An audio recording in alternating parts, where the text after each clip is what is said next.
Castling is one of the most important moves in chess. It is also one of the most misunderstood um, move in chess, right? So most beginners they forget to castle.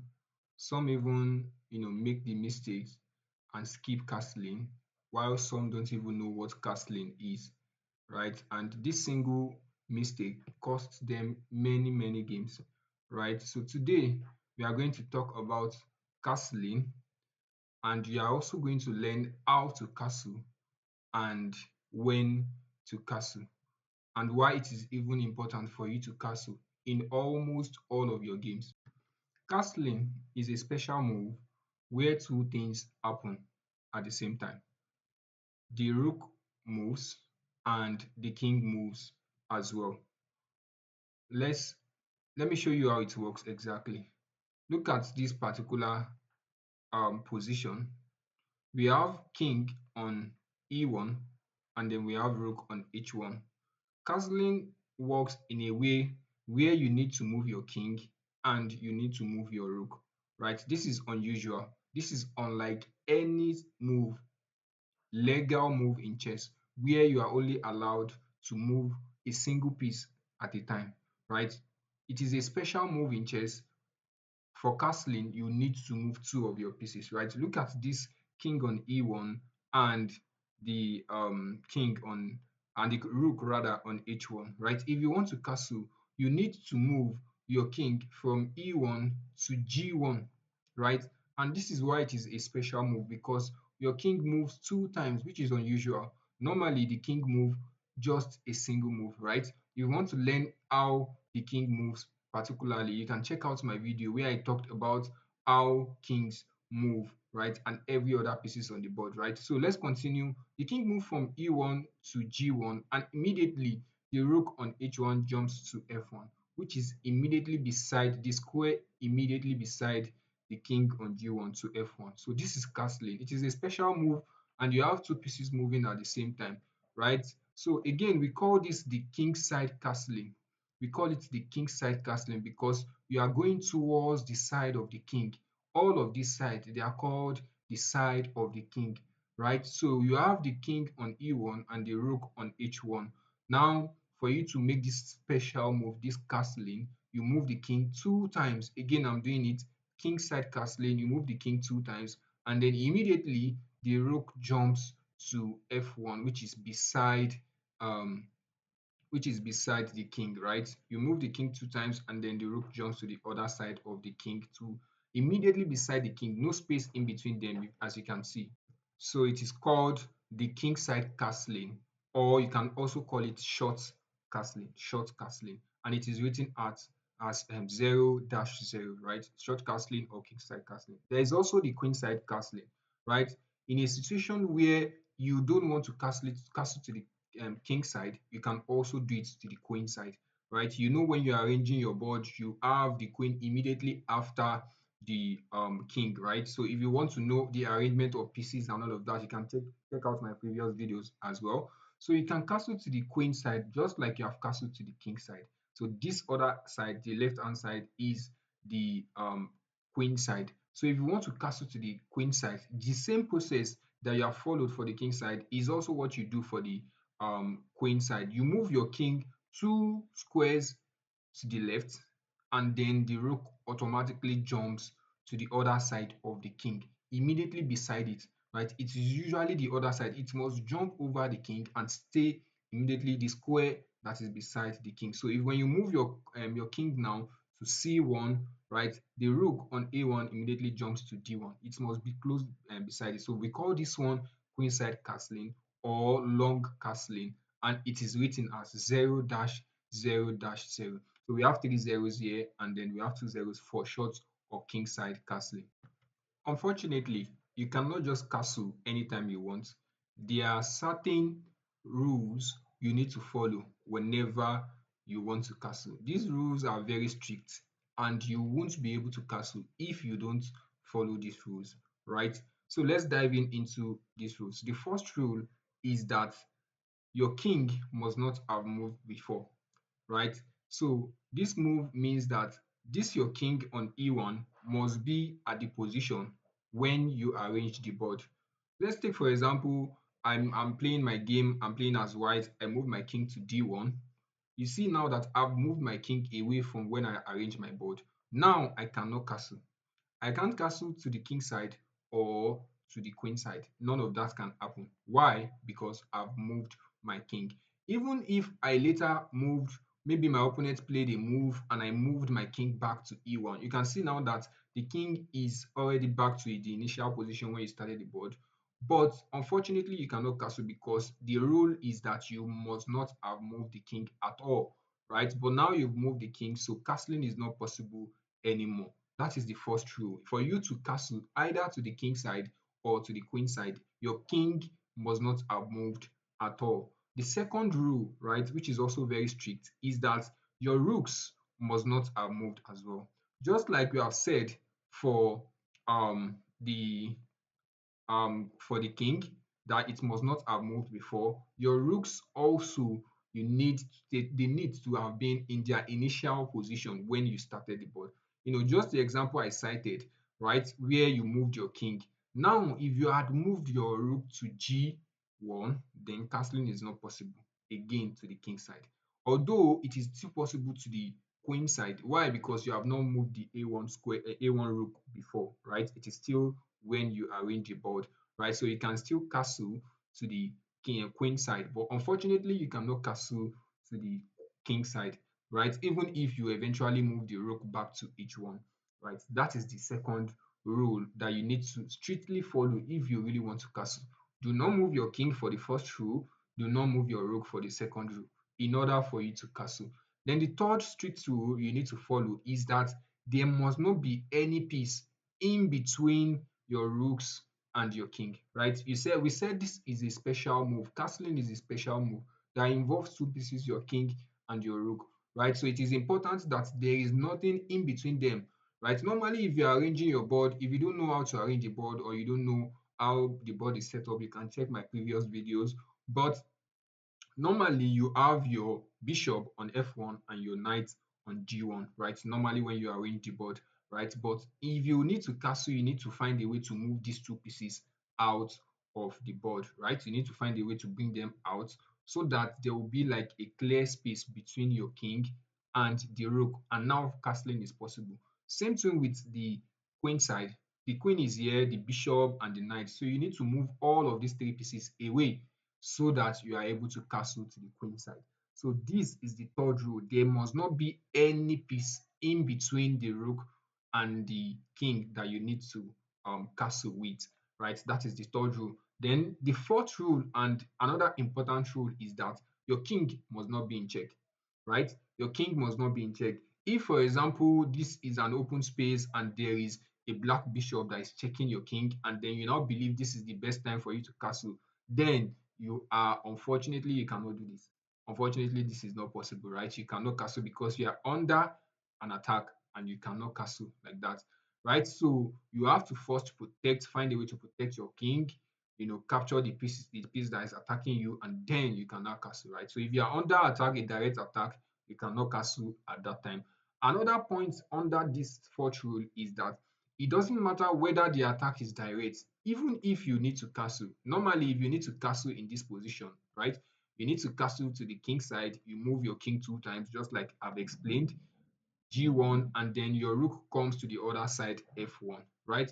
You can see the passage. You see where the kings needs to pass in order for you to castle, right? If, for example, there is a black bishop here that is controlling this g1 square, for example, then your king cannot castle. You see now that there is no direct attack on the king because the black bishop is on c5 attacking g1. But unfortunately, if you need to castle, you need to move your king to g1, which is an attacking square, a square that is being attacked by your opponent. So you cannot also castle to this side. Same thing with in a situation like this. Let's say you want to also castle to the queen side and there is a bishop here, right? There's a bishop on f5. Do you think that black can castle to the queen side? If you say no, then that is wrong. Yes, the black and white can castle to the queen side. Why? Because you need to move your queen and your king rather two times to c1 and then your rook cross to the other side. The rules that applies to the king does not apply to the rook, right? The rook can cross over an attacking square by your opponent, but the king cannot. But it is safe here because the king from D1 to C1, it does not in any way come to the pass of B1, which is where the bishop is attacked, right? Or the bishop is attacking. So your rook needs to come to the other side to D1, and then your king comes to C1, right? That is the situation. In this case, he can castle because the bishop is only controlling B1, right? So again, let me recap the four rules you need to pay attention to. You need not have moved your king before. Your king must be in the position when you started the board. Same thing with your rooks in order for you to castle either short or long castle. The third one is that there must not be any piece in between your king and your rook. And then finally, your king needs not to be attacked. There must not be an attack on the king or the path where the king needs to pass in order for it to castle, right? If all of these conditions are met, then you are free to castle. Okay, so let's talk about why castling is so important. Look at this particular position where white king is still at the center of the board, right? It is very prone to attack. And then look at the rook on e8.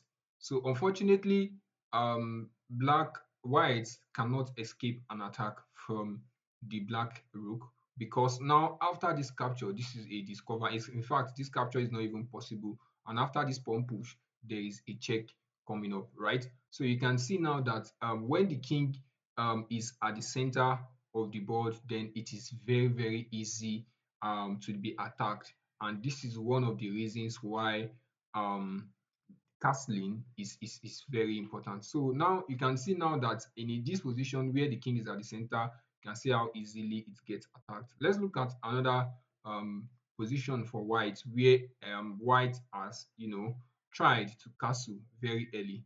So let's look at this. We have this particular position. Then after this, look at the next move, white castled, right?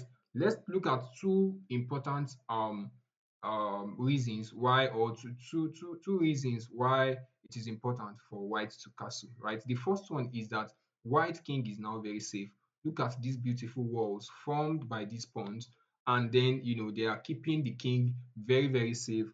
And then it's important that you castle in order for you to achieve this. And compare it to when the king was in G1, and then it is very open, and then you can easily get attacked by black compared to these walls and this rook that is on f1 that is protecting it. The second thing is that you have created an avenue for your rook to be exposed, to be available, to take charge compared to when the rook was still here. It is not open, it is not free, it doesn't control much squares unless you just try to push your pawn and then move the rook here and find a way to maneuver it, which is nothing compared to this special move, which is the castling that made it possible for your rook to be available and for you to put it at the center and then find a way to to make it and put it into the game and make it very active.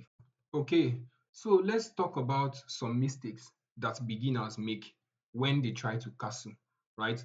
The first mistake I'm going to talk about is castling very late, right? It is very important for you to know when to castle, right? So you don't want to castle so late. Why? Because it makes it possible for your opponent to put up a plan and attack your king at the center. So you want to castle as early as possible. In fact, by your seventh move or your eighth move, at most you should have castled and then be able to bring out your rook and protect your king, right? So let's look at this particular position again where after the fourth move white is already, or in the fourth move white has already castled, right? This is very beautiful. As soon as possible, as soon as you've seen the chance, castle very early is one of the most important rules in chess. And if you have not watched my video talking about the important rules of chess, please try to watch it, and then you will learn a lot about castling very early in the game, right? So you need to castle very early. Don't castle late. It is very, very important. Another mistake I'm going to talk about that beginners make is that they castle into a very dangerous square or a very dangerous zone, right? How is this possible? Yes, we talk about castling a lot, right? And another important thing you need to mention when you are trying to castle is that you need this structure, you need these pawn walls in order for you to protect your king, right? So let's take a look at a situation where you have something like this, right? Where all of your pawn walls are gone, or even maybe you have some pawn walls at the queen side, but there is nothing at the king side. And then the next thing you do is you castle. You castle to the king side where there are no walls, right? This is a very dangerous zone, and it makes it possible for your opponents to maneuver their rook because rooks always enjoy open and semi-open files, right? So it makes it possible for the black rook to come around and attack your king because it is very open. There are no walls, there are no pawn walls for it to protect that king, right? So in this situation, instead of castling to the king side, you might want to castle long to the queen side where there are still walls, right? In order for them to protect your what? Your king, right? So you need to pay attention to this second rule. The first one is that you need to castle very early. Don't castle late, right? And second one is that you have to avoid danger zone when you are castling. Especially this might happen when you castle very late. Another important mistake that beginners make whenever they want to castle is that they move after castling, they move the pawn walls, right? Remember I mentioned the pawn walls that are very, very important in protecting your king. A lot of beginners just end up pushing the pawn walls, right? Without any valid reason for doing that. And at the end of the day, they create open space and make it possible for their opponent to, attack. And even while the king is at the side of the board, then they penetrate and maneuver their pieces and find a way to checkmate, right? So you want to avoid moving these pieces. At most, if you want to create an avenue for your opponent, for you to escape in case of back ranks, which we are going to talk about in our future videos, you might just move a single piece at the side of the board, like h2 to h3, so that your king will be able to move out in a situation like that, right? So you don't want to move all of your pieces. You don't want to create a path where you push your pieces, your pawns, the pawn walls, and then you create an avenue for your opponent to find a way and enter into your king and penetrate the territory, right? So you want to avoid moving these pawn walls. Remember, castle early, castle often. Keep your king safe and keep your king very active. Castling is important, and at most by your seventh or eighth move, you should have castled as early as possible. In my next video, I'm going to talk about pin, one of the most important and the most used chess tactics, right? See you on the next one. Bye.